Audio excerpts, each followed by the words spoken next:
Okay, this is part 2. I'm going to start off here reading a little bit more on these ultimate physical atoms. This is from The Hermetic Science of Motion and Number by A.S. Raleigh. Okay, so right down here, so these ultimate physical atoms, those are the same thing as Anu. Those are interchangeable, right?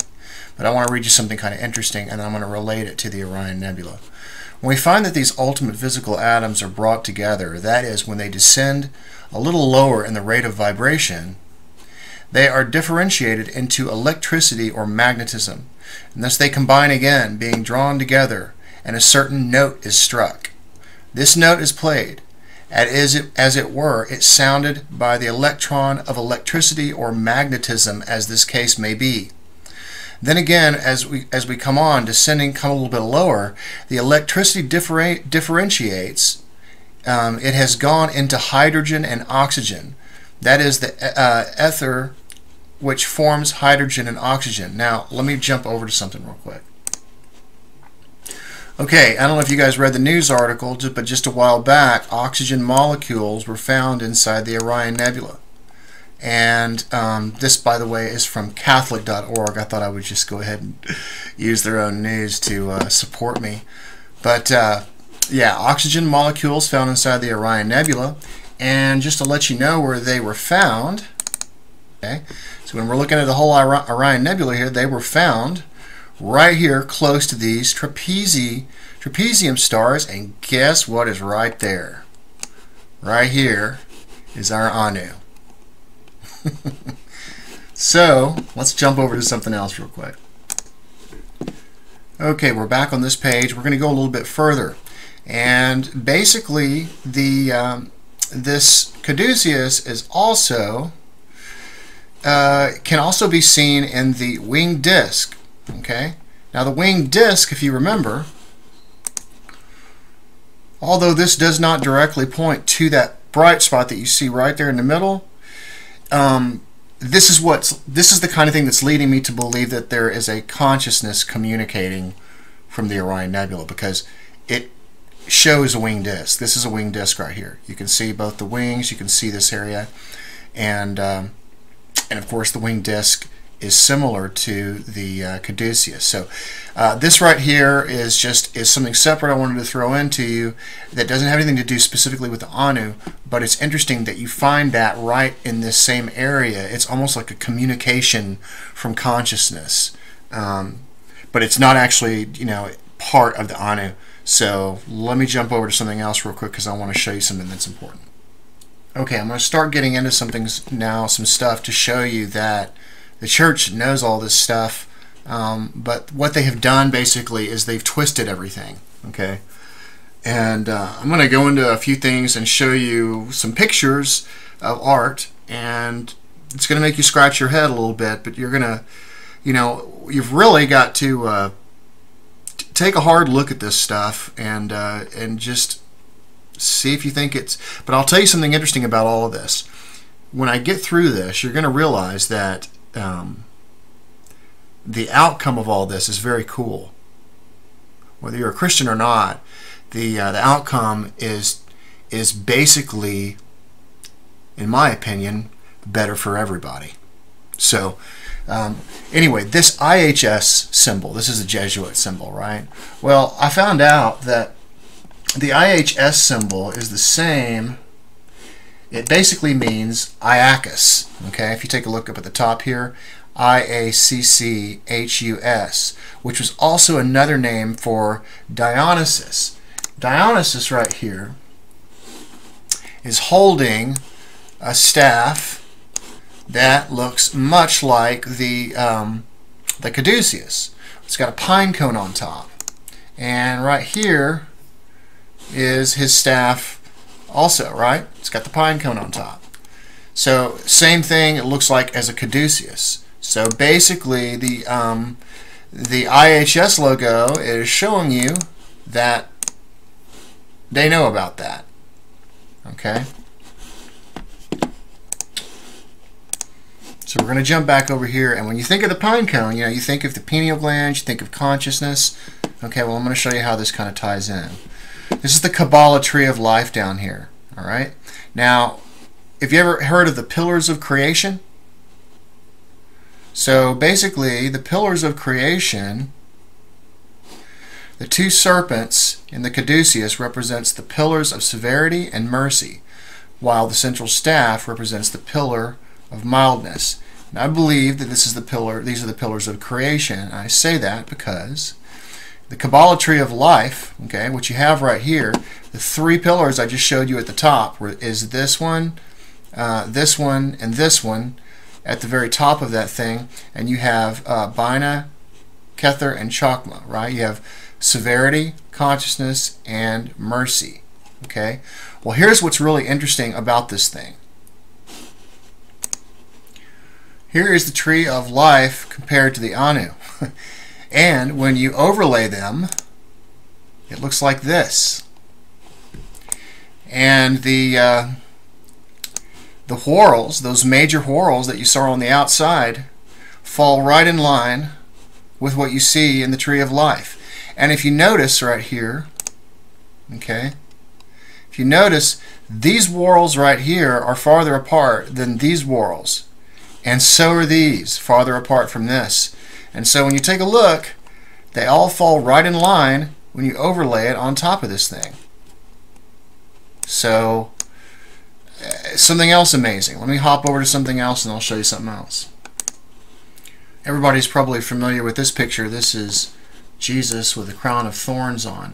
But the crown of thorns is actually very interesting. What I'm going to show you here is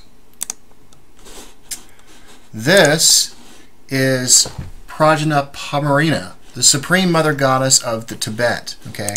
Now, if you notice, she's wearing a crown of thorns. But not only that, look at this. You've got these two wings up here at the top. It looks just like the top of a caduceus, doesn't it? This is a Christian image on a doorway in Sion, Switzerland. And if you take a look, you see these grapevines, correct? Well, what do those vines look like to you? They look like whorls. And so what I'm thinking is that this is a really good picture because it describes a lot of things. I believe the cross could be the top part of the tree of life or the top part of the caduceus. I believe that these right here are the whorls on the Anu. And so I think what we're seeing right here is, because you got to remember, what happens is this force called Fohat comes in. And imagine this is an Anu real quick. This force comes in, okay, and so consciousness basically creates all this stuff, and it comes out the other end into physical matter. And so I think that's what this is all about. And I'm going to show you a couple other pictures. This is an old piece of art. It's called The Restitution of the Mystic Apple to the Tree of Knowledge. And if you see, Jesus right here is on a tree with serpents going up the tree. So I've already shown you how the tree of life will superimpose on top of the Anu, which also is the caduceus. And now we have this tree right here, and you have serpents which also are twisting up the caduceus. So I think the caduceus, the tree of life, the cross, these are all the same thing. And I believe that that Trinity bird is the top part of the caduceus. So when you see that dove or with its wings spread out, I believe that that could also be the very top of the caduceus. And the reason why is because the top part here of the tree of life is called consciousness.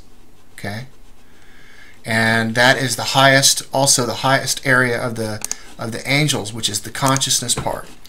So, so as you've seen, what I've tried to show you here is that the caduceus is part of the Anu. The Anu are used as the Fohat energy comes in and uses the Anu to self-organize into matter on the physical plane. However, the matter on the physical plane is just an organization. It's not any different. And consciousness exists beyond the physical plane, because the physical plane is down here. So consciousness, what it's basically saying is consciousness is creating physical matter, and physical matter is on the lower planes, and the Anu are used to self-organize that matter. And so when you take a look at all these different symbols, and you can see how they overlay on top of each other, this is what's really happening. And I believe that we all have the ability to, at some point, use consciousness to create that. Okay, if you look in the Bible, if you type in Son of God as a phrase, okay, you actually find it one place, and you find it inside the Old Testament, and you find it in the book of Daniel, okay? And so if I click on that verse, basically what happens is this Nebuchadnezzar king was going to throw these guys into this furnace. And then he said that he saw 4 men loose, walking in the midst of the fire, and they have no hurt. And the form of the 4th, okay, because remember there were 3 men that got thrown in there, is like the son of the God, the form of the 4th, okay? And I believe, now let me hop over to something else real quick, and we're going to go over to the Book of Wisdom. Okay, and this is that book that was left out of the Bible, but I want you to pay attention very closely to this one sentence. For if the just man be the son of God, what it's describing here is if the just man is the son of God, if the man of wisdom is the son of God, that means we are all sons of God. And it doesn't have to necessarily be the Son of God. We're all sons of God. And in addition, when you hear about the reason that sons are tied to all this, as Dan Winter basically explained, the Anu is a heart. It's found in the center of suns. It's also in our bodies, and it's like the heart of things. And so basically it's like a miniature sun with its own universe. So our bodies are their own universe. So all this is tied to consciousness. And so this is a little bit of a twist from what we were taught. But I hope I've done a pretty good job in some analysis to show you that maybe we should do a little bit of further investigation as to whether we were told exactly what we should have been told. And okay, I don't have much more time, but I want to show you a couple more things. This is the Orion Nebula as compared to a human heart right here. Okay, you all have seen the creation of Adam. I believe that the creation of Adam is also the same as the Anu and the heart that looks like a heart. Same thing. I believe that it's not a brain. I believe it's a heart. Okay, so Chakma in the Kabbalah, okay? This is the uppermost part of the Seraphit, which this is I've already described this for you right here, okay? This is the top part of the caduceus. And what I want to read to you something here is really interesting. Chakma is also called fear because it has no measure of boundary, and therefore the mind does not have the power to grasp. The book of Job states, "Behold, the fear of God is wisdom, and to depart from evil is understanding." Now, let me hop over to one more thing and then I'm done. The Mayans also call the Orion Nebula the place of fear, or Xibalba. So if it's the place of fear, and that also corresponds to, it's also called fear, and the Chakma is the top of this part, which is the caduceus, then you can see how these all tie together. So everybody have a great night. I'll talk to you soon.